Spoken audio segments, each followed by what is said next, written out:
अंबानी कैसे छीन रहे हैं अमेरिका से जहर का कारोबार। अमेरिका के जहर का कारोबार यानी कि कोला सॉफ्ट ड्रिंक के नाम पर दशकों से अमेरिका जो जहरीला पेय बेच रहा है दुनिया भर में और भारत में भी, और कई हजार करोड़ हर साल कमा रहा है। अब वो जहर उसके हाथ से बेचने की जो मालिकाना हक है, समझ लीजिए जल्द ही निकलने वाला है, क्योंकि सॉफ्ट ड्रिंक के इस कोला युद्ध के नए खिलाड़ी बनकर मैदान में उतर आए हैं भारत के सबसे successful business tycoon Mukesh Ambani. ये जहर का कारोबार क्यों है ये भी हम आपको जरूर बताएंगे, मगर उससे पहले क्यों ना इस कोला वॉर को थोड़ा जान लें। दोस्तों, इस कोला वॉर के सबसे बड़े खिलाड़ी हैं द कोका कोला कंपनी और पेप्सिको, लेकिन एक और खिलाड़ी भी था इस कोला वॉर का जिसने भारत में एंट्री मारी, जीता भी, लेकिन बीच रास्ते में उसे निकाल कर फेंक दिया गया। अब उस खिलाड़ी का हाथ पकड़कर अंबानी इस कोला वॉर का हिस्सा बनना चाहते हैं। दोस्तों, इस वीडियो में हम आपको बताएंगे कैसे ये जहर का कारोबार इतना फल फूल गया दुनिया भर में और भारत में भी इसके बहुत कस्टमर बने। कैसे अंबानी छीनने वाला है अमेरिका का कारोबार और उसके जीतने के चांसेस कितने हैं। इस वीडियो को अंत तक देखिएगा, क्योंकि कोला वॉर का ये आने वाला पहलू भी कोका कोला और पेप्सिको की जंग की तरह ही इतिहास रचने वाला है। और अगर आज आप ये वीडियो मिस कर देते हैं तो आने वाले समय में जब ये सुर्खियां बनेगा तब फिर शायद आप इस वीडियो को देखने के लिए वापस आएंगे। चलिए, सबसे पहले हम आपको बता देते हैं क्यों हम इसे हिस्टोरिक कोला वॉर कह रहे हैं, जहर का कारोबार। दोस्तों, एक कोक की कैन में 37 ग्राम एडेड शुगर होती है, यानी लगभग 10 चम्मच। ये कार्बोहाइड्रेट के अलावा और भी बहुत सी ऐसी चीजों की मात्रा बढ़ा देती है शरीर में जो ह्यूमन बॉडी के लिए हार्मफुल है। वर्ल्ड हेल्थ ऑर्गेनाइजेशन के रिकमेंडेशंस की माने तो एक दिन में 6 चम्मच एडेड शुगर से ज्यादा कंज्यूम करना ह्यूमन हेल्थ के लिए बहुत ज्यादा हार्मफुल होता है। कई लोगों को ऐसी एयरेटेड सॉफ्ट ड्रिंक पीने के कुछ देर बाद जो बहुत ज्यादा पसीना आता है ना, वो इसमें मौजूद हाई शुगर कंटेंट की वजह से ही आता है। और इतना शुगर एक साथ बॉडी में जाने से एक इंसान को उल्टियां आ जानी चाहिए, लेकिन इसमें मौजूद फॉस्फोरिक एसिड पसीने को भी कंट्रोल करता है और हमें उल्टियां भी नहीं आने देता।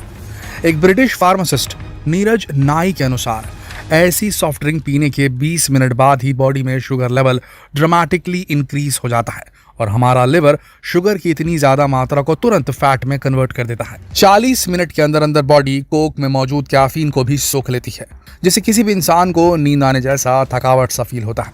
लेकिन कोका कोला में मौजूद कुछ इंग्रेडिएंट्स ब्रेन के एडिनोसिन रिसेप्टर्स को ब्लॉक कर देते हैं और बॉडी को थकावट या हाई बीपी का एहसास नहीं होता।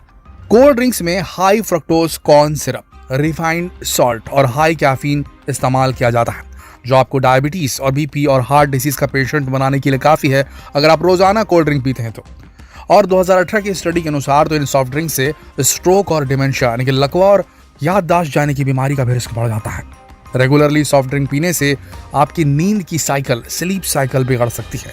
बच्चों में attention deficit hyper activity disorder develop हो सकता है, जिसे ADHD भी कहा जाता है और आजकल बहुत आम है। ब्रेन, लिवर और किडनी फंक्शन समय के साथ बिगड़ने लगते हैं अगर आप लगातार बहुत ज्यादा कोल्ड ड्रिंक पीते हैं।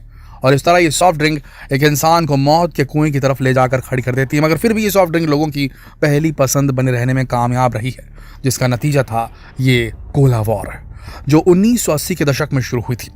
इसे कोला वॉर इसलिए कहते हैं क्योंकि ज्यादातर सॉफ्ट ड्रिंक्स में कोला नट में मौजूद कैफीन का इस्तेमाल किया जाता था। ये शुरुआत जो हुई थी कोला वॉर की, वो अमेरिका से हुई थी। कोका कोला और पेप्सिको का ये कारोबारी युद्ध इतना बढ़ चुका था कि इनके एडवर्टीजमेंट और मार्केटिंग टैक्टिक्स में भी साफ झलकता था इनका जो राइवलरी था। कोका कोला की एडवर्टीजमेंट और मार्केटिंग इसे एक फैमिली ड्रिंक बताती थी, वहीं पेप्सिको ने इसे यूथ ड्रिंक के तौर पर एडवर्टाइज किया। 1886 में जब कोका कोला आई थी तब इसका दावा था कि सिर दर्द को ठीक कर देती है, और 1893 में जब पेप्सी आई तो इसका दावा था कि इंडाइजेशन को यानी कि अपाचन को ठीक कर देती है। ऐसे ये ड्रिंक्स खुद को अलग अलग ओकेजन्स और लाइफस्टाइल का हिस्सा बताकर लोगों की लाइफ में घुसती चली गई। और 1956 में कोका कोला का ये ब्रांड भारत तक पहुंच गया। यहाँ इसने आते ही मोटी कमाई करनी शुरू कर दी, क्योंकि यहाँ इसे टक्कर देने वाला कोई भी नहीं था।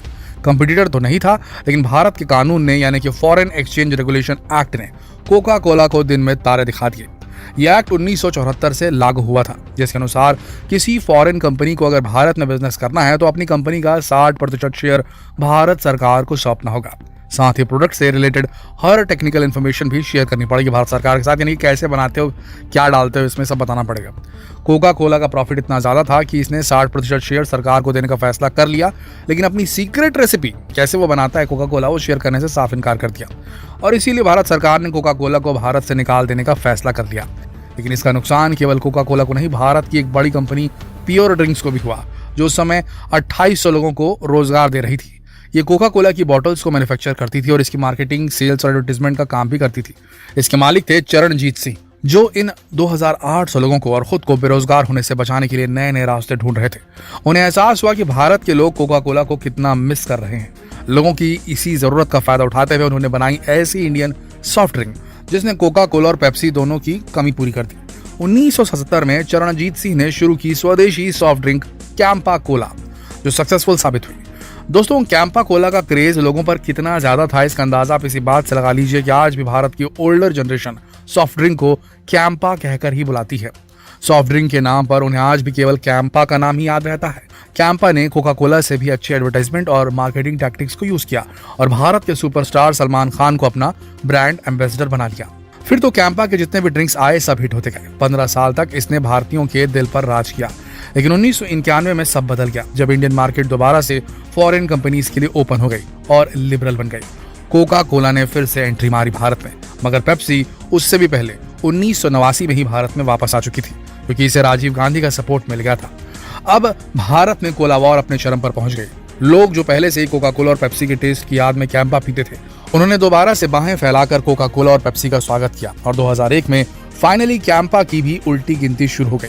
बाकी की छोटी मोटी कोला ब्रांड्स की तरह 2009 आते आते भारत के गिने चुने राज्यों में ही कैंपा सिमट कर रह गई। कैंपा कोला आज तक भी बिकती रही, लेकिन बहुत कम। मगर अब रिलायंस इंडस्ट्री ने इस कोला वार को दोबारा शुरू करने का मन बना लिया है और कैंपा को अपना स्टेटस वापस दिलाने का फैसला कर लिया है।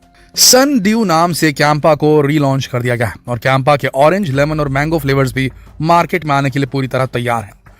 सन 2022 में 31 अगस्त को रिलायंस इंडस्ट्री ने इसे एक्वायर किया है कैंपा कोला को, और एक्सपर्ट इसे जियो 2.0 कहकर संबोधित कर रहे हैं, क्योंकि जियो की तरह ही कैंपा की स्ट्रेटेजी भी सबसे पहले इसकी प्राइस पर फोकस करती नजर आई। कैंपा को रिलायंस ने अपने ऑनलाइन प्लेटफॉर्म पर लॉन्च कर दिया और इसकी कीमत बाकी सॉफ्ट ड्रिंक्स के मुकाबले आधी है। दोस्तों, इसे लोगों तक पहुंचाना भी रिलायंस के लिए आसान है और इसकी एडवर्टीजमेंट और मार्केटिंग करना भी। अब कैंपा फिर से इंडियन मार्केट को डोमिनेट करेगी या नहीं, ये तो आने वाला वक्त बताएगा। लेकिन दोस्तों, जब भारत में ब्लड प्रेशर और डायबिटीज यानी कि शुगर की बीमारी एक महामारी बन चुकी है, तो ऐसी स्थिति में आप इन सॉफ्ट ड्रिंक को, इन कोल्ड ड्रिंक्स को जहर नहीं तो और क्या कहेंगे? ये कोला वॉर है या जहर का वॉर? पर इसमें लॉस किसका होगा? हमारे यंगस्टर्स का, हमारे यूथ का? यस और नो आप कमेंट सेक्शन में जरूर लिखें। इंपॉर्टेंट संदेश है, इसीलिए चाहते हैं कि आप सब इस वीडियो को शेयर करें भारत भर में। शेयर कीजिए फेसबुक पर, व्हाट्सएप पर, यूट्यूब पर। इस वीडियो के अंत तक बने रहने के लिए आप सबका दिल से धन्यवाद।